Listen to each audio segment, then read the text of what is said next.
Fabrice.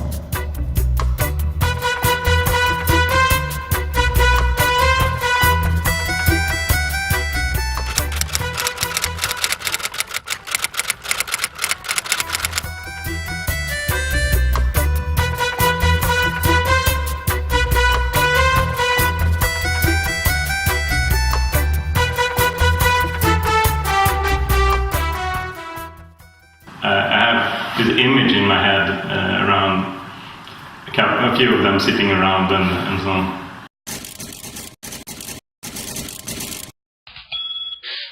I've never heard that story, so... Some scrolls were found in an ancient cave.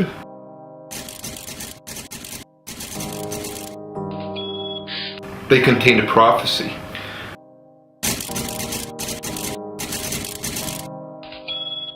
I heard the story about SSES, and I also heard the complex of bringing the schools together. There were 7 prophecies. The person who found them was only allowed to share one of them. One has to put it in the frame. It was in the midst of probably the biggest bubble in the venture capital investment market.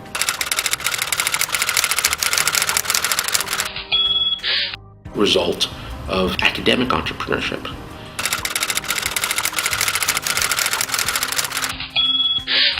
He started sharing this prophecy with people, and the prophecy kind of traveled over the decades until in Teamwork. 1999. Lots of struggles. And I think that kind of created this stimulus that if they can do this in Silicon Valley and Boston and all kinds of places in the US, why can't they do this here? Some generous financial backers.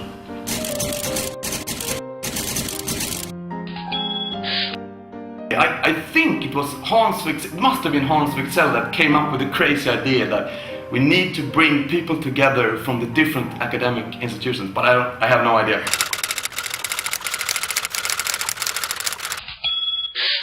It started actually by 3 professors, one from KI, one from the Royal College of Technology, and one from the Stockholm School of Economics, who somehow went together and said, let's try to make a school.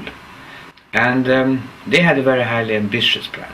Because they were so devoted to a kind of interdisciplinary future, and it worked.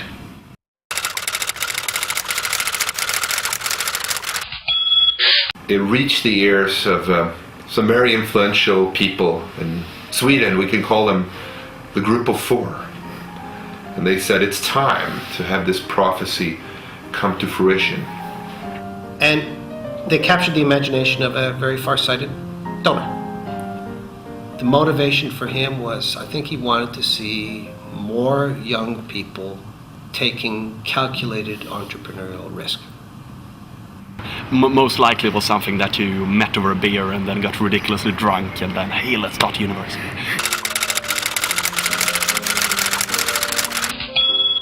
And that prophecy is actually still a secret. And the other 6 prophecies have never even been heard, but they're out there somewhere. So if what we can do with the first prophecy is create SSES, imagine what we can do when we find out the other 6.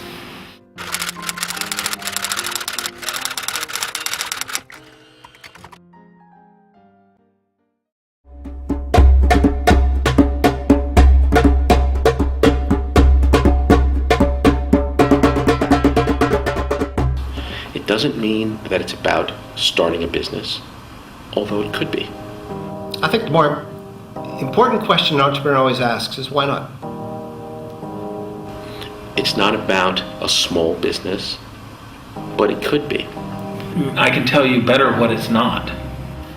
It's not about making money and making profits, but it could be. There is more yes in the entrepreneurship leadership than no, and that's beautiful. I think that's how every student should start their career.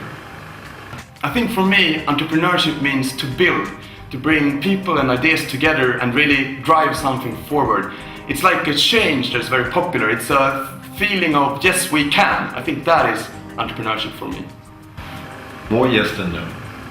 It's a process of taking an opportunity, okay, and meeting some needs, and in the process, creating value. For me, entrepreneurship is a lot more of a mindset where you want to challenge things, you want to question them, you want to do things yourself, you don't want to just take the road that everybody else has taken. I'd say that's the spiritual side of entrepreneurship. Yeah, I think it's very close to creation. So you create something out of what you have. You know, you can even work for somebody else and be an entrepreneur, have the entrepreneurial mindset. To me, it's a bit of an attitude.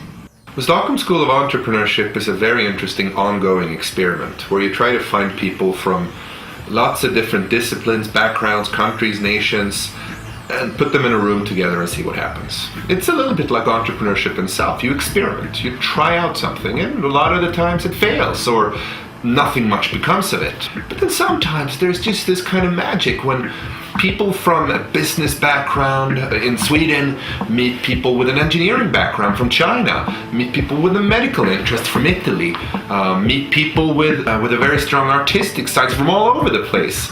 And they just they connect and they create things, and things start to happen in them, in their brain, in my brain, which I believe is truly magical.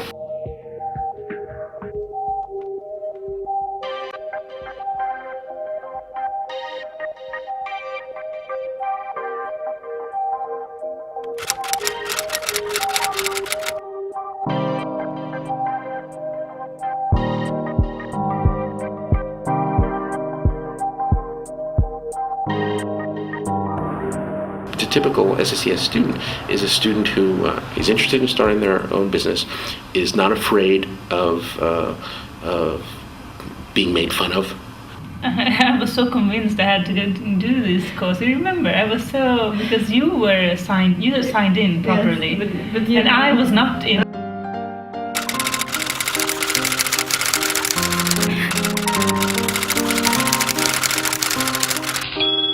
They said, but there's no possibility if you're not even signed in, you know. But I have to go this course. Yes, but it's full. You know, we have already an idea, and it's really a good idea. Is okay about doing their own things and not taking no for an answer. But this is something that Francesca brought to our venture that really was enormously important. That she never takes no for an answer, and she always pushed through. It was really fun. Somehow you managed. Yeah, but I emailed the rector of the master program, and I with all the points here. I have to go this course because this and this and this and this. And it's really important, and we're a group. We have an idea. Blah blah blah. blah. And you were in another group, you know. I'm willing to bet a good bottle of wine that in a couple of decades we're going to see a new breed of entrepreneur or business person or engineer or artist or whatever you're going to call them. They said you sign in only if you are registered to the course, and I signed in. And they're going to be strange, and they're going to have these skills which are truly unique. So I just signed in like we were already there, you know, we were part of it.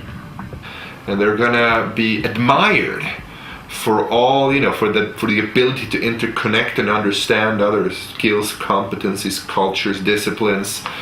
I think they were tired of receiving my emails. They gave up, yeah, and so we were a group. And then it was fun because from not being registered and not being a group, not having an idea, then we ended up going to San Diego. I think it's really fun, you know. It's like really... So it was a good start. Yeah, it was a good start.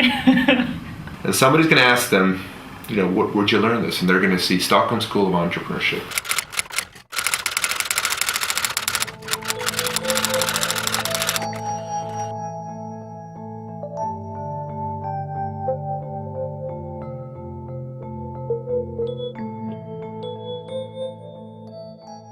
The university system as we see it now, these siloed departments, where in a single discipline, choose one. Digital media, Chemistry, aging society, art history. People on the same faculty can't even talk to one another because they're so narrowly defined in their research. That way of thinking about the university is over. Start looking across, dropping those silos down on problems.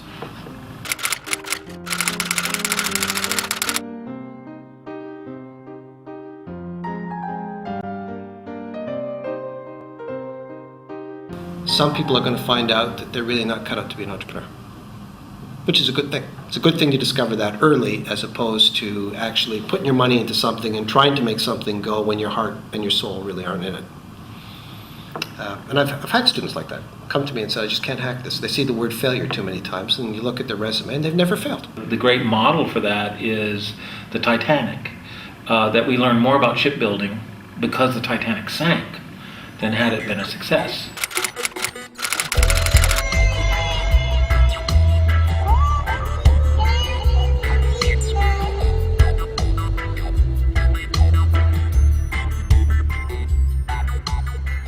If we can learn from SSES history and see the greatness of collaboration instead of the boredom of competition, I think we can achieve a lot on this globe. Time flies like an arrow. That's what the Japanese say, and it's true. Yes.